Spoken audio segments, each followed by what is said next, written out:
Hello everyone, welcome to my channel. So happy that you're here with me today. I'm going to be talking about something that is really sensitive. I think you should look it up for yourself to get into the details, but I'm going to be talking to you today about how Meghan and what she is doing in this feminist movement calls to support and help young girls. You know, we have to empower women to have their voices heard, all while not willing to rise up to what it really means to do that as a leader, someone that has name recognition, someone that is trying to make herself so important. But she's not ready to come to the call of action to really be that person to support and help others in a way that is meaningful and causes real change. And I'm going to call her out on it. I'm going to call her out on it today because she needs to be exposed for the fraud that she is. Let's get into it.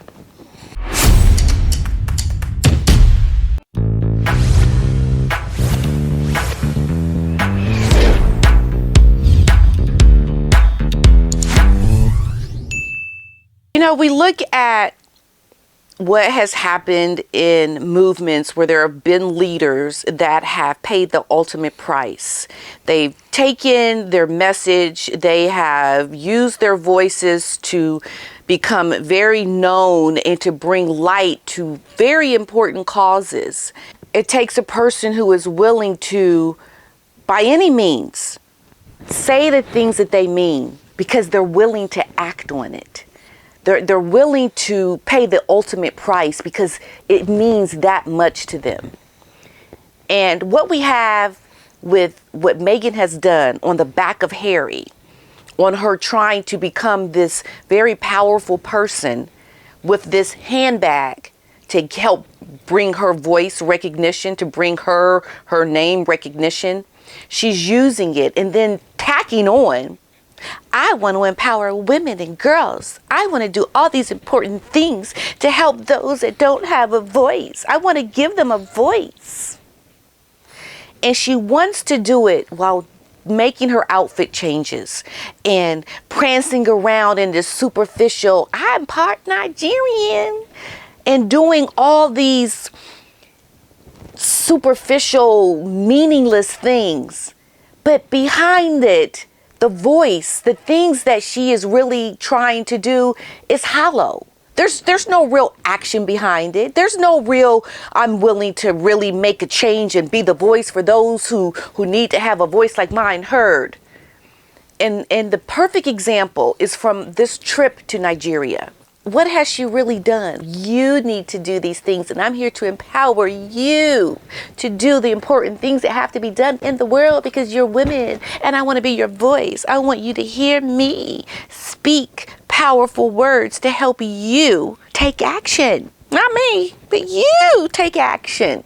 She has not spoken up for things that need to be said. Because in Nigeria, there is an alarming trend of girls with female genital mutilation. I remember hearing about this for the very, very first time when I was living in England, and there was this human rights group. This girl had worked there. She was telling me about it, and I just could not believe it. I really was in shock, and it has disturbed me ever since. When I heard that was a practice. It is so barbaric and horrible just listening to what actually happens to control girls and their sexuality. It's one of the ways to really keep a woman, a girl down, to suppress her in a very physical way. What is female genital mutilation? UNICEF gives this definition. FGM is the partial or total removal of the female external genitalia for non-medical reasons, basically the removal of her clitoris. It violates girls' and women's human rights and causes serious health and psychological harm. An unthinkable crime. UNICEF has come out and has talked about what is happening to these young girls. But I want to first read to you one of the speeches that Meghan gave when she did this women's event that I actually attended. I wasn't able to get inside, but I was there. And this is something that she said during that speech. Women have always historically gotten a lot of "that's not how it's done." Yeah, that's a good idea, but we're going to do this instead, Markle said. But when do we hear that as women? We hear that in the moments that we challenge the norms. So if that's the case, I say to you, keep challenging, keep pushing, make them a little uncomfortable, because it's only in that discomfort that we actually create the conditions to reimagine our standards, our policies, and our leadership, to move toward real representation and meaningful influence over the structures of decision making and power.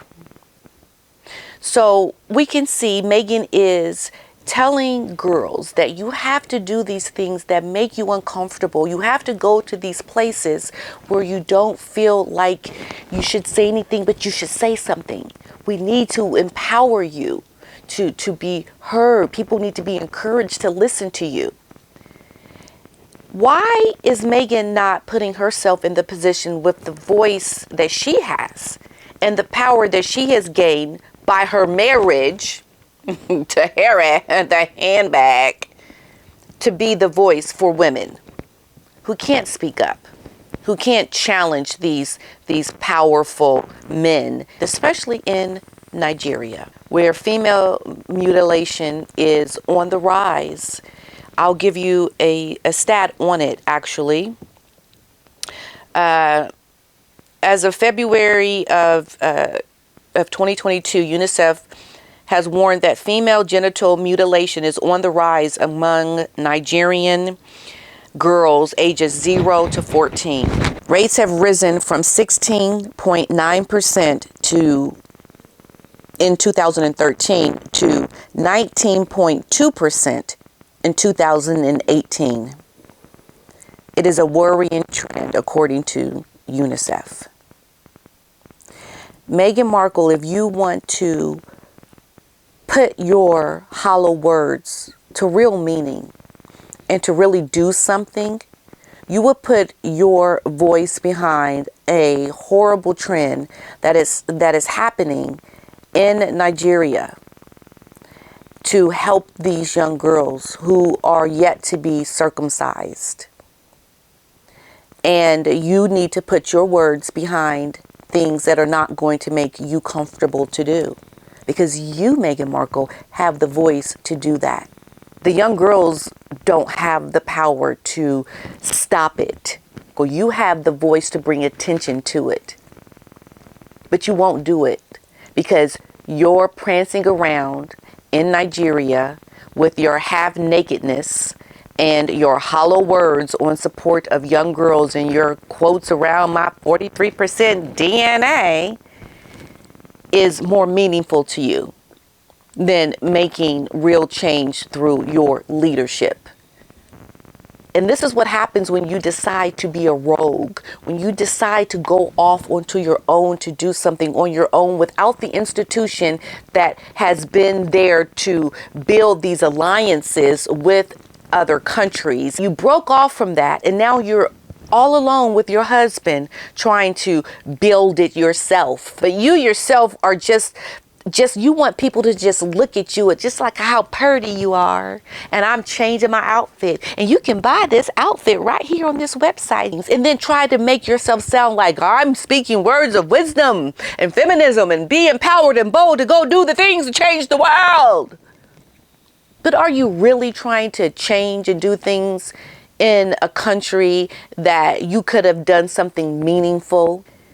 Because real leaders sacrifice What have you sacrificed, Meghan? What have you actually sacrificed to make change happen? It's not about the young girls who are suffering. It's not about the practices of women having their genitals mutilated. You don't speak out against the things that could really change the lives of young girls, but you want to be a feminist. You want to empower women to do something that you cannot even speak about, that you can't even do, but you want to prance around in Nigeria as if you have words of encouragement. Your words are hollow. They are meaningless. You are the poorest example of any woman that wants to be a leader, because you have no sacrifice behind your pretend leadership. If you want to be a leader, go actually do something, say something, and bring attention to a horrible practice, Meghan Markle.